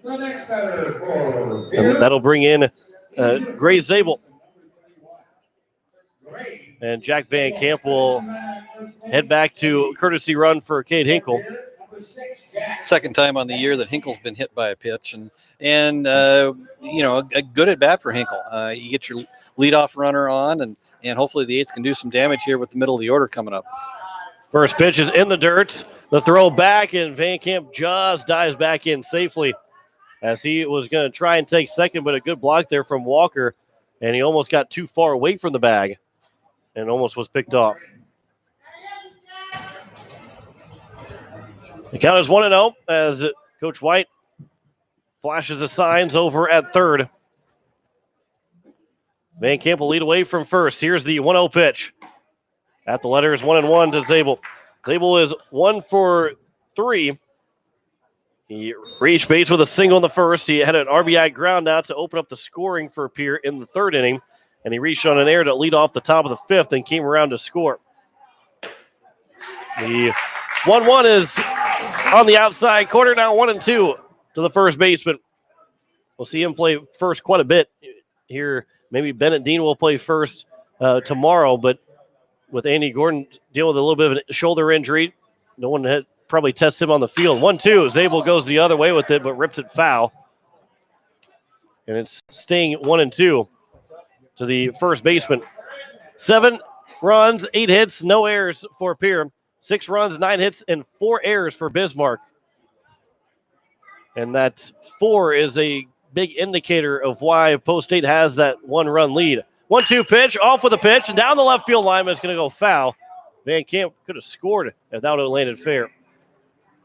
Yeah, just foul by a couple of feet. Hard line drive down the third base line. Zabel going the other way, and like you said, John, if that ball is fair, Van Camp is scoring all the way from first base. Count is 1-2 to Gray Zabel.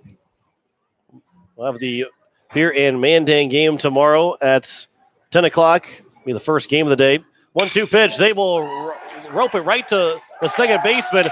And the catch is made. Van Camp's double off at first. As he started to freeze a little bit too late and couldn't get back in time. And Zabel hit on the nose, but ends up being a double play. There's now 2 down here in the top of the 6th. Yeah, and that's unfortunate for the Eights because that was a rope that Gray Zabel hit, but just right at the second baseman. And if you're Jack Van Camp, there's really not a whole lot you can do. First pitch is a swing and a miss to A.J. Gayden.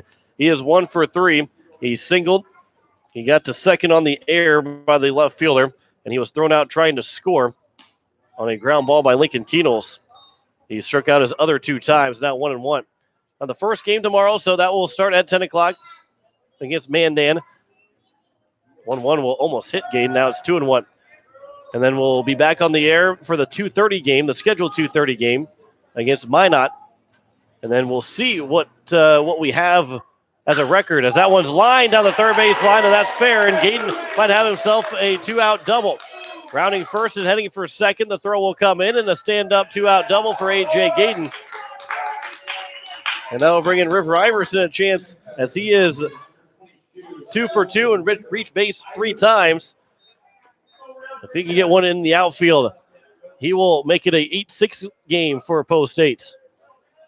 With 2 out, Gayden will be off on contact, and he's got good speed. So you're thinking that any base hit is worth an RBI. Great play by the third baseman. Turns and throws, and a better throw from the third baseman. Good scoop from Hansen, and that will end the inning. Boy, great play there by Reedinger all the way around to finish out the top of the 6th inning. No runs on 1 hit, no errors, and 1 man left on base. We have played at 5.5. It is a 7-6 lead for Pierre over Bismarck. You're listening to Post 8 Baseball on today's KCCR and today's KCCR.com.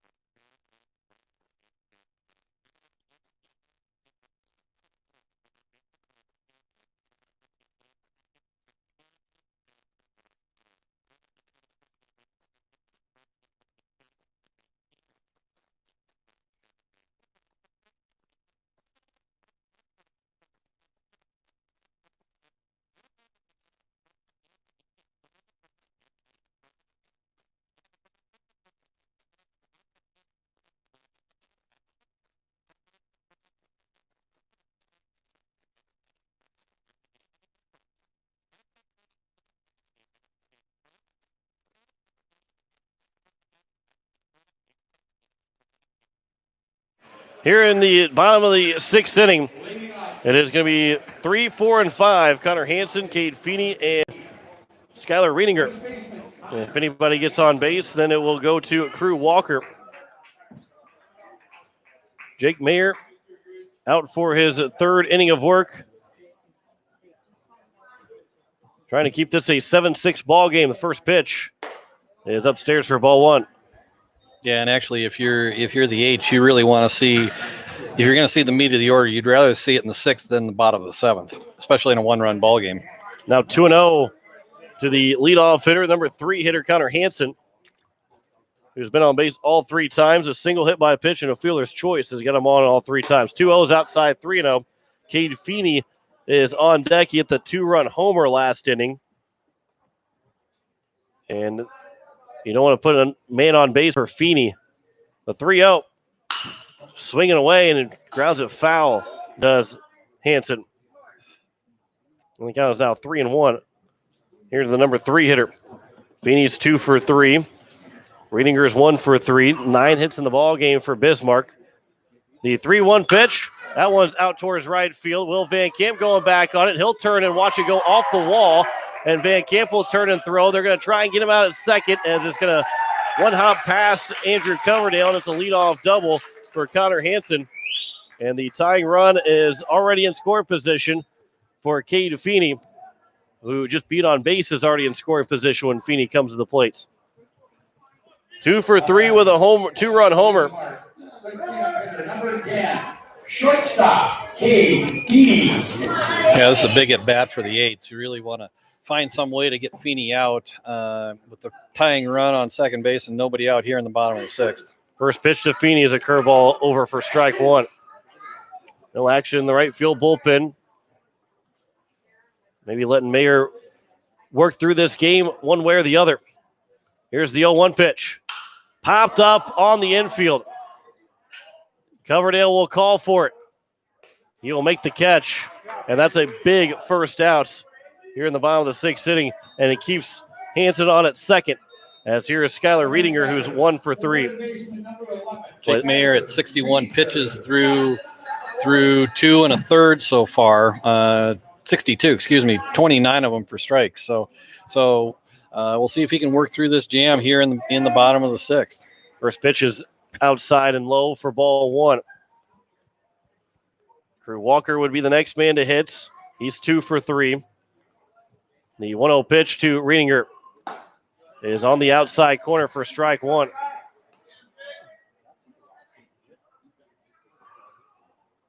Life, the way the field is shaped as he's out in center, there's a ground ball back up the middle. That one's going to get through for a base hit. And Life, who looked like he was playing fairly shallow, the throw will come all the way in, and it will not allow Riedinger to get to second. It looked like Life was playing shallow, but the way how deep center field is, if he's playing normal distance, he's probably playing too deep. But that one, with that ground ball through the hole or through the middle, keeps Hansen at third. And here's Crew Walker. A ground ball to second baseman or the shortstop here for post 8 would be what the doctor ordered. Try and turn a double play to end the inning. Crew Walker, though, has hit the ball well his last 2 plate appearances. He's 2 for 3. First pitch coming in. Tried to bunt the ball, and it was taken for he missed the bunt, and it's 0-1. Safety squeeze was on there for the Governors.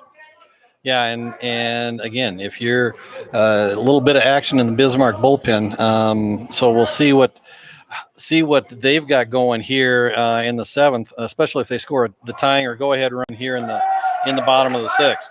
Runner is off of the pitch, and Riedinger, Hinkle did not catch it cleanly, so Riedinger will steal second, and it's now a 1-1 count. Crew Walker, he's got the go-ahead run on at second. The infield will come all the way around.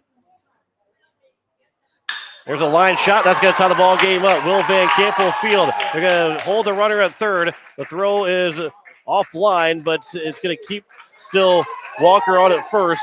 And the game is tied at 7. Runners are at the corners here with 1 down. And here's Connor Wycombe. And we are tied up at 7 apiece. Yeah, just a hard hit ball through the right side. Gray Zabel just did not have a chance to make a play on that ball. And again, Bismarck threatening again, runners on the corners and one out. Like you said, John, if Mayer can induce a ground ball in the middle, hopefully they can turn the double play and get out of here with the score tied. They're going to have a suicide squeeze, and it's going to work to perfection. They're going to get the man out at first, but the go-ahead run's going to come in to score. Connor Wycombe drops it down as sack bunt, and it is his second sack bunt of the game, but it draws in the go-ahead run.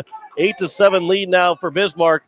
Post State in the top of the seventh will have 6, 7, and 8, but they got to still get out of this bottom of the sixth inning as the number 8 hitter Jack Johnson, who got an RBI single in his last at bat, is trying to make it a 2-run lead for Bismarck. First pitch will bounce in for ball one.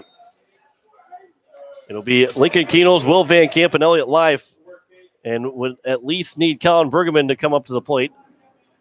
Right now, they would just need one run to keep the ball game alive going into the bottom of the seventh. But Post State, who led 7-2 in the top of the fifth inning, now trail 8-7 here in the bottom of the sixth. Here's a 1-0 pitch. Upstairs, outside, 2-0 to Jack Johnson. Jackson Euler is on deck, who's been on base 2 of his 3 times to the plate. And I think it was Johnson who was down in the bullpen for Bismarck, so it's entirely possible we may see him on to the mound in the seventh for Bismarck. 2-0 is outside, now 3-0. Open base at first. But you like to end this inning sooner rather than later. Get the bats going in the top of the seventh. 3-0 pitch. That one misses for ball 4 and a 4-pitch walk. Brings up Jackson Euler. Euler's 0 for 1. He struck out looking, and he's walked his last 2 times to the plate. First and second here with 2 down. Mayer will come set from the stretch. Here's the first pitch. Taken for strike 1 in the outside corner. And a quick turnaround, somewhat of a quick turnaround. First game on Saturday will be at 10 o'clock in the morning. So a little less than 14 hours from now, we'll be back on the air for game 1 of the day. There's a ground ball to the third baseman, Gaden Willfield. The throw to first is going to be in time, and that will end the inning. But 2 runs score, which gives Bismarck an 8-7 lead. They scored 2 runs on 3 hits in the inning. No errors, and they leave 2 men on. We head to the top of the seventh. And Post State needs at least 1 to keep the ball game alive. You're listening to Post State Baseball on today's KCCR and today's KCCR.com.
As we welcome you back here at the top of the seventh, Connor Wycombe is going to be the man into the game to pitch for the Bismarck Governors to try and close this one out. They lead 8-7. They scored 6 runs in the last 2 innings, 7 in the last 3 to lead now 8-7 with Lincoln Keenels to lead things off in the top of the seventh, followed by Will Van Camp and Elliott Life. As Post State will need a little bit of some magic here as they've won 8 in a row, but trying to keep that winning streak alive, trying to up it to 9. They're going to need at least 1 here in the top of the seventh. John Winkler alongside Greg Dean. And Keenels is the first man to hit. He's 1 for 3. Will Van Camp 0 for 2, and Elliott Life is 0 for 2. But all 3 guys have been on base at least once. Keenel's been on base twice. Life has been on base twice. Yeah, and we'll just see if they can, like you said, pull some magic out of the hat here. I mean, they did it the other night in the second game against Mandan, and we'll see if they can create some more. It wouldn't be a walk-off magic this time, but some more fireworks here in the seventh inning, and see if they can keep this win streak alive. The first pitch to Lincoln Keenels is flown out towards shallow left field. The shortstop in Feeney will make the catch, and the one pitch and one out here in the top of the seventh. I thought maybe you're going to say pull a rabbit out of your head, like Jason Witten on Monday Night Football all the time, but kept saying. At that point, when he started doing that, he just had to keep going with it. I mean, everybody kind of made fun of him, but then it's almost turned into your catchphrase. So pull a rabbit out of your head. First pitch is taken for a strike one to Will Van Camp. He's 0 for 2. He struck out swinging, grounded back to the pitcher, and drew a walk. He came around to score. That was back in the fifth inning. Here's the 0-1 from Wycombe to Will Van Camp. That one is over at the knees, now 0-2. Elliott Life, he's on deck. Colin Bergman would have to hit for sure to try and keep this game alive. Wycombe from the windup. Here is the 0-2 pitch. Misses low, now 1-2. So Garrett Stout went 3 innings. Gave up just 1 run. Jake Merriam in the last 3 has given up 7 runs, and it's an 8-7 lead for the Bismarck Governors. 1-2 pitch. Ground ball back up the middle to the right side, fielded by the second baseman Hins. The throw to first is in time, and Post State is down to their final out here in the second game of the doubleheader, and that would mean Bismarck has the potential of being the only team to go 2-0 if they would beat Minot in the nightcap of this day. If Minot would win, then all 5 teams are 1-1 going into into day 2. First pitch is outside 1-0 to Elliott Life, which that means really the 2 teams that go 2-0, or I guess there could potentially be 2 teams that go 2-0. We'll have to see, but the one team that goes 2-0 for sure would probably be in the championship on Sunday. Elliott Life will keep the game alive as he gets his first hit of the ball game. Third time he's been on base with a single to right field. And that'll bring in Colin Bergman, the number 9 hitter. He's struck out 3 times so far. And Andrew Coverdale will be on deck. Would love for him to have a chance to hit with 2 outs in the inning. First pitch to Colin Bergman. Almost hits him, just barely misses him, which would have put the tying run at second for Andrew Coverdale, who's 2 for 4, been on base 3 times. Yeah, by the law of averages, Bergman's due to put one in play somewhere. The 1-0 is upstairs, now 2-0. A walk would be as good as a hit in this situation. Like we said, as strong as he is, I mean, if he barrels one up, it'll go a long way. 2-0 is the count. Wycombe from the stretch. Here's the 2-0. That one is over for strike 1. Still ahead of the count is Bergman.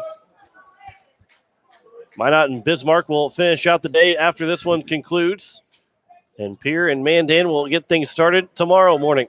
2-1 pitch in the turf, now 3-1. And a good job there by Life. Maybe in the middle of the game, maybe about the 3rd or 4th inning, you take off for second, but when you're the tying run and the count goes to 3-1, you don't want to get yourself thrown out at second to end the ball game.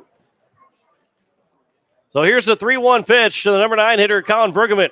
He misses, and that's ball 4. And the tying run is now on at second for Andrew Coverdale. And the 8s roll around to the top of the lineup, and with Coverdale, Hinkle, and Zabel, 1, 2, 3 coming up. If they can string together a hit or 2, you potentially have a big inning for the 8s here, right here. As now we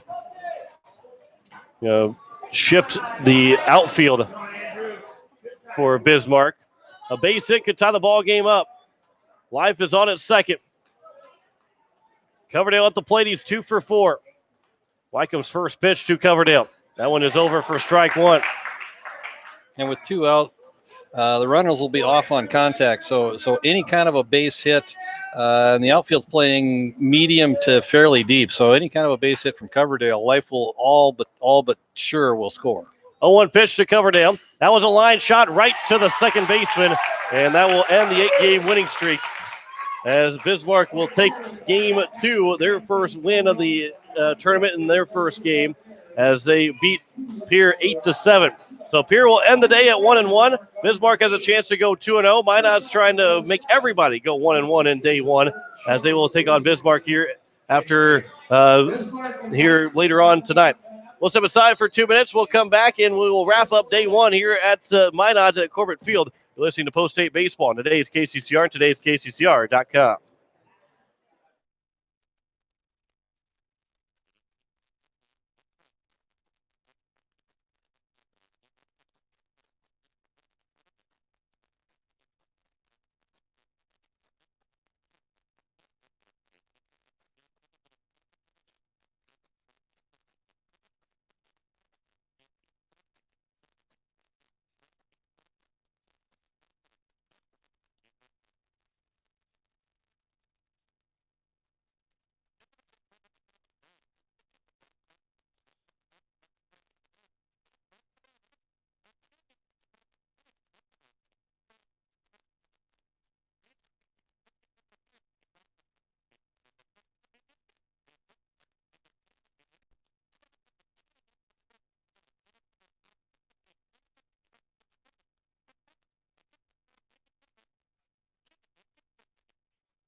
Back here at Corbett Field as an 8-7 win for the Bismarck Governors, as Post State is now 1-1, just like 3 other teams are 1-1 as they head into day number 2. Bismarck beats Pierre 8-7 after scoring 7 runs in the final 3 innings. Post State scored 3 in the 3rd and then 4 in the 5th, but it wasn't enough to get the job done to go 2-0.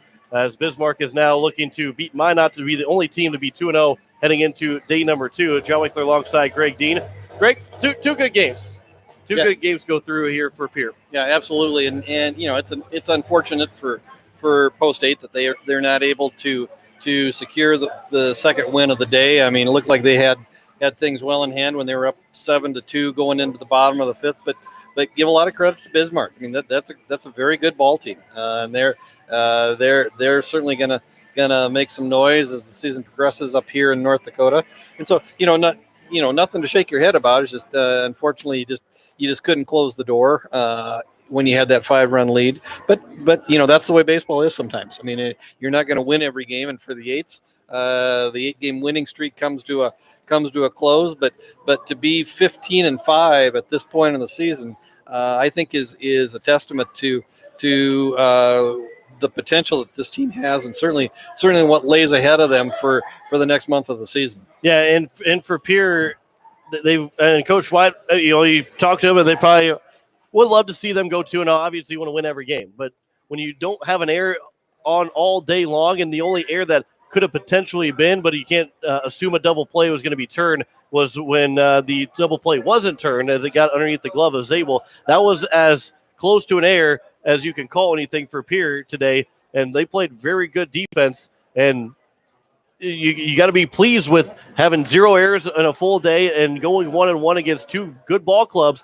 East Grand Forks was a good ball club. They beat 3-1, and then they lose to Bismarck here 8-7. Those are 2 good North Dakota team, or a good North Dakota team and a good Minnesota team. Yeah, and to put 11 hits on the board against a pretty good Bismarck team and score 7 runs. I mean, that's a quality outing. And so while you wish you could have come out of out of Friday with 2 wins. Not going to happen today, but hopefully they come back tomorrow, and we'll be on the air. We won't be late tomorrow, at least with the first game. That's right. We will be on the air right around 9:45 to kick off day number 2, as Pierre will face Mandan, the first game of the day at 10 o'clock right here at Corbett Field in Minot. And you can catch it right here on today's KCCR and today's KCCR.com. And then we'll have the 2:30 game as Pierre will then take on Minot to finish out the round-robin portion. If Pierre goes 2-0, depending on how this game goes, but if they go 2-0, you got to feel like they will be in the championship game on Sunday. It all depends, though, how the records go and how crazy would it be if everybody ends up at 2-2. I hope that's not the case, because that's going to be a lot of figuring out, depending on, I guess it would just be runs allowed or run differential, whichever it is. But once you start getting all those, there's been a lot of 1-run games and 2-run games, so that could make things even more difficult. But that is still yet to come. That's far away. We got to go through all through Saturday before we get to that point. But Post State, they win game 1 3-1. They fall in game 2 8-7, and will be on the air on Saturday tomorrow morning at 9:45 as they take on the Mandan Chiefs for the third time in 5 days. As Pierre will look to go 2-1 and then have a chance to go 3-1 if they get that win against Mandan to face Minot at 2:30. Thanks to Ryan Warren back at the station. Greg Dean to my right. I'm John Winkler. We will back on the air at 9:45. As the final score is once again, Post State, they win 3-1 over East Grand Forks and fall 8-7 to Bismarck, as we say so long from Corbett Field.